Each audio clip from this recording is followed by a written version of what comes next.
Hello, everyone. Welcome back to Real Talk English. I'm Emily. And I'm Jack. We are so happy to be back with you today. Jack, are you still drinking that coffee? I think that's your fourth cup today. Guilty as charged, Emily. I am still drinking it because it's still delicious. Well, that is a perfect bridge into our topic today. Did you catch it, listeners? Jack used our word of the day 3 times in 10 seconds. Today, we are mastering the word still. You know, Emily, still is one of those words that sounds easy, but it actually has some hidden rules that make students very frustrated. You're right. Many students know it means something continues, but they always ask me, Emily, where do I put it in the sentence? Is it I still am or I am still? The position problem. That's where the robot English starts. Today, we're going to fix that once and for all. By the end of this episode, you'll know exactly where to put still and how to use it to express surprise, frustration, and even politeness. So let's start with the basics. What does still actually mean? In the simplest way, still describes something that started in the past and is continuing in the present. It hasn't changed. But there's a native secret here, Jack. We often use still when something is lasting longer than we expected. It's the surprise factor. Exactly. For example, if I say it is raining, it's just a fact. But if I say it is still raining, I'm showing that I expected the rain to stop by now. I'm a little bit surprised, or maybe even annoyed. I definitely feel that way about the rain in London. Okay, let's talk about the grammar rule for the position of still. This is what everyone wants to know. Okay, listeners, listen closely. This is the golden rule. Rule number 1. If the verb is the verb to be, am, is, are, was, were, still comes after it. Let's give them some examples. I am still at work, not I still am at work. They are still hungry. She was still asleep when I called. Perfect. Now, rule number 2. For almost all other verbs, still comes before the verb. Let's try those. I still love chocolate. He still lives in that old house. Do you still play the piano? That's a big difference. So, I am still, but I still work. You got it, Jack.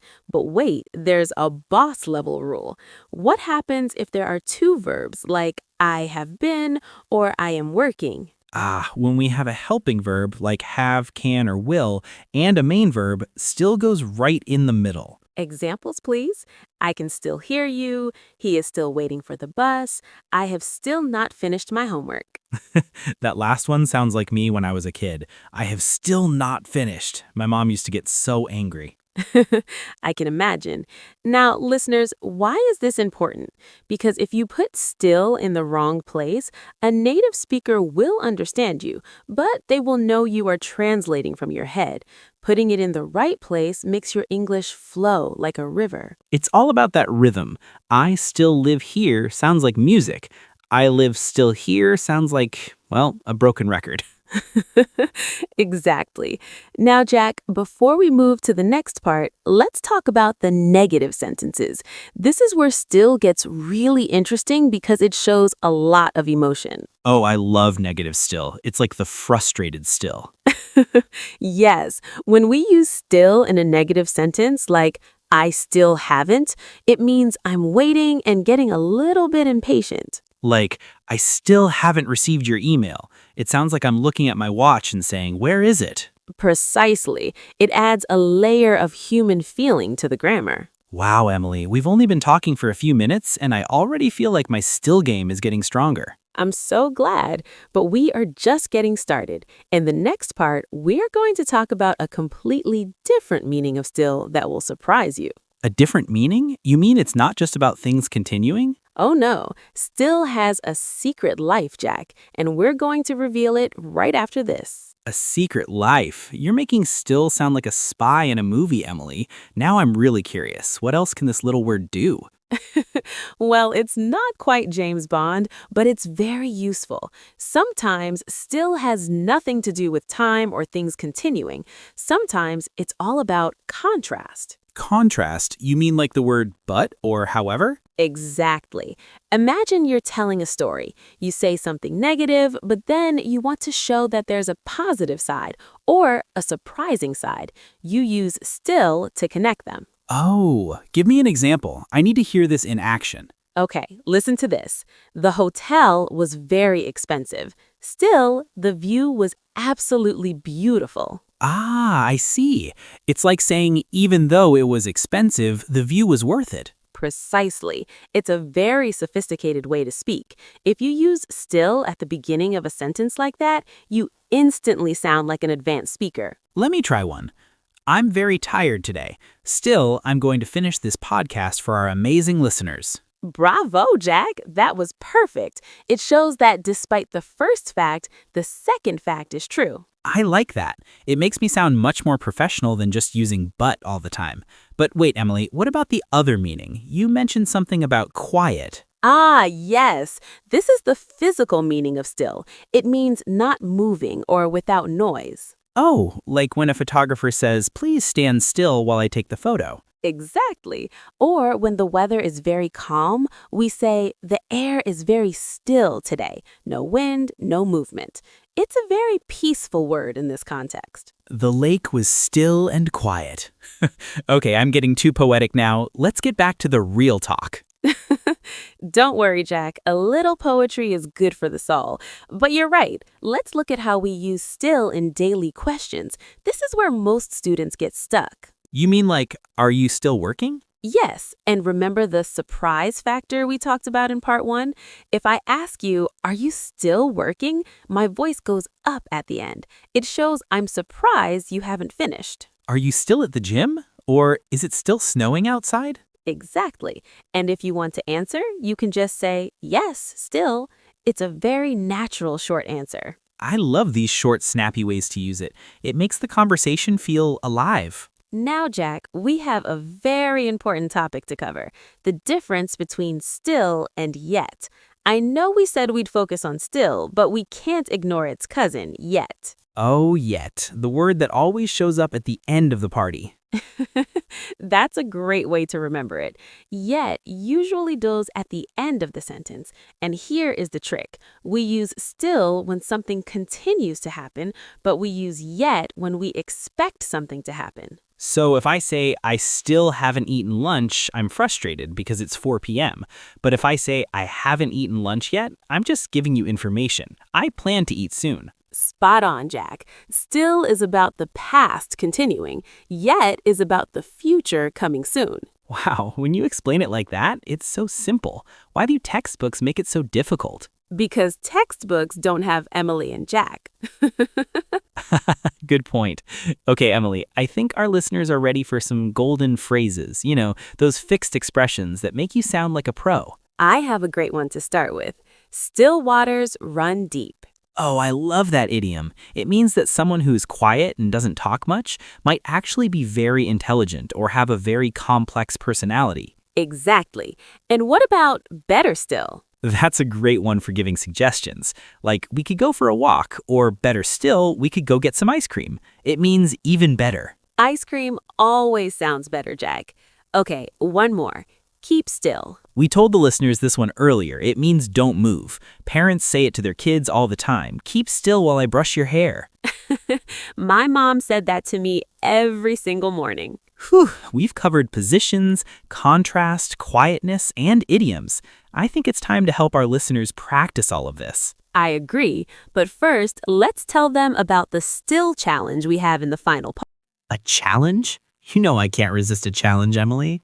But before we get to that, I think our listeners need to see how all these different stills work together in a real story. That is a fantastic idea, Jack. I actually have a short story ready. Listeners, I want you to listen very carefully. Try to count how many times you hear the word still and look at how the meaning changes each time. I'm ready. Everyone, lean in. This is A Day at the Cabin by Emily. Last winter, my friend Sarah and I went to a tiny cabin in the mountains. It was supposed to be a quiet weekend. When we arrived, the forest was completely still. There was no wind, no birds, just perfect silence. We felt so peaceful. Ah, that's the quiet meaning. Nice. Exactly. But the peace didn't last long. By Saturday morning, it started to snow. It snowed for 5 hours, then 10 hours. On Sunday morning, I looked out the window and said, Sarah, look, it is still snowing. The snow was already 3 feet deep, but it still didn't stop. And there is the surprise and frustration meaning. Right. We were stuck. We still hadn't eaten breakfast because we were worried about the food running out. Sarah was still trying to call for help, but there was no signal. It was a bit scary. Still, we had plenty of wood for the fire, so at least we were warm. Oh, I caught that one. You used still to show contrast. The situation was bad, but at least you were warm. You've got it. Finally, by Monday morning, the sun came out. The rescue team arrived at noon. We were so happy. We still talk about that weekend every time we meet. Even though it was stressful, Sarah is still my best friend, and we are still planning our next trip, but maybe not to the mountains in winter. What a story. Did you guys catch all of those? We had the still forest, no movement, the still snowing, continuing too long, the still hadn't eaten, frustration, and the still planning, continuing into the future. And don't forget the still for contrast. It's like a Swiss Army knife, Jack. One tool, so many uses. You know, Emily, hearing it in a story makes me realize something. When we use still correctly, we aren't just giving information, we're sharing our personality. We're telling people if we are surprised, happy, or annoyed. That is the most important point of the day, Jack. Fluency isn't about being perfect, it's about being human. A robot says, the snow continues. A human says, it's still snowing. I'm definitely a human then. But Emily, I have a question. I've heard some people use still at the very end of a sentence. Is that okay? You mean in very casual conversation. Like, he's a bit rude, but I like him still. Yes, exactly. That is actually a bit old-fashioned or very poetic. In daily real talk, we almost always put it in the middle of the sentence, as we practiced. If you put it at the end, you might sound like you're in a Shakespeare play. I love her still, though she hath broken my heart. Okay, I'll stick to the middle of the sentence then. Good choice, Dak. Now, listeners, it's time to get your voices ready. We are moving into our mini shadowing round. This is where you speak with us. This is my favorite part. I'm going to say a sentence, and I want you to repeat it exactly like I do. Pay attention to which word I emphasize. Let's start with a simple one. Repeat after Jack. I'm still waiting for you. Good. Now let's try the contrast meaning. It was expensive, still I bought it. Excellent. One more for the quiet meaning. The water was perfectly still. You guys are doing great. I can feel the confidence growing. Me too. But Jack, there's one still secret we haven't told them yet. It's about how to use still to be incredibly polite when you're interrupting someone. Polite interruption. Now that is a superpower every English learner needs. It really is. And I'm going to explain exactly how to do it, but not quite yet. Oh, Emily, you're still keeping us in suspense. Don't keep me and our listeners waiting any longer. How do we use still to be polite and interrupt someone without sounding rude? It's a very clever trick, Jack. When someone is talking and you need to stop them or add something, you can say, still on that point, or still if I could just add. Oh, it's like saying, I am still listening to your topic, but I have something to say. It keeps the connection between us. Exactly. It shows that you haven't forgotten what they were saying. It's much better than just saying, but or wait, which can feel very aggressive. That is a total game changer for business meetings or even just dinner conversations. Now, Emily, we need to talk about the danger zone, the common mistakes that even advanced students make with still. Oh, I see these all the time. Mistake number one, confusing still with always. Wait, really?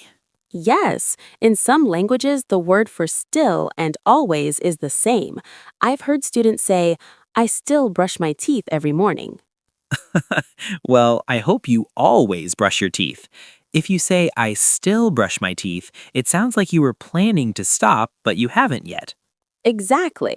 Remember, listeners, always means every time. Still means it hasn't stopped yet. Mistake number two, putting still at the beginning of a question, like, still are you hungry? Oh, that's a big one. Remember our rule from part one. Still loves to be in the middle. It should be, are you still hungry? And the third mistake, using still when you should use already. Right. If you arrive early to a movie, you don't say, is the movie still starting? You say, has the movie already started? Use still for things that are taking a long time, not things that are about to happen. That's a lot of great advice. I feel like we've just given our listeners a masterclass. My brain is still processing all this great information. Well, let's see if our listeners can process it too. It's time for the final challenge. Here we go. Listeners, I'm going to give you 3 situations. I want you to tell me, out loud, the correct sentence using still. Situation 1. You started learning English 5 years ago. You are learning English today. What do you say? I am still learning English, or I still learn English. Situation 2. It started raining this morning. You look outside now and it's wet. What do you say? It's still raining. Situation 3. Your friend promised to call you at 5 p.m. It is now 6 p.m. and the phone is quiet. Use still in a negative sentence. Pause for 3 seconds. Jack, my friend still hasn't called me. Amazing. If you got those right, you are officially a still expert. You know, Emily, I'm looking at the clock and I can't believe our time is almost up. I still feel like I have so much to share with everyone. That's the beauty of English, Jack. There's always more to learn, but the most important thing is to take what you learned today and use it. Right. So, here is your homework, everyone. Go down to the comments right now and write one sentence using still. Tell us if you are still at work. Tell us if you still love this podcast. Or tell us one thing you still haven't done today. We promise to read your comments and give you some feedback. We love hearing from our global family. And if this video helped you, please hit that like button. It really helps our channel grow so we can keep making these lessons for you. And don't forget to subscribe. We have another magic word coming in the next episode that you don't want to miss. Is it the word we talked about earlier, Emily? Maybe. You'll have to tune in next week to find out. Still keeping us in suspense. Well, thank you everyone for joining us today. Keep practicing, keep speaking, and remember, you're doing great. Goodbye for now, everyone. See you in the next one. Bye-bye.